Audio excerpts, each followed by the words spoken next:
Hello mga mi, my honest review of Rick's Fiber Blend Detox Drink. I'm so excited to try this kasi mahilig ako uminom ng detox drink dahil constipated and bloated ako palagi. And some of Rick's products talaga gustong gusto ko and I'm so happy na naglabas sila ng detox drinks.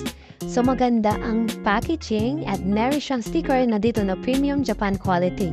Kaya hindi basta-basta yung ingredients niya. Meron siyang 10 sachet regarding naman sa taste niya. Parang may pagka-salty, medyo maasim konti, at matamis. Lasang iced tea naman siya. Mas masarap pag titimplahin mo sa malamig na tubig at may yellow. This is a detox drink, so magpupupo ka after 6 to 8 hours. Of course, ihilab yung tiyan mo. Indication yun na mai-issues ka na. So pag na-release mo na, parang ang sarap ng feeling at feel ko, ang linis-linis ng tiyan ko, gumaan yung pakiramdam ko, na-feel ko natanggal mga toxins sa katawan ko.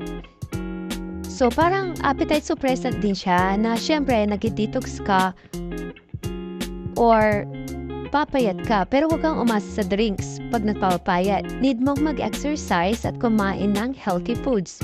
Yun lang, share ko lang.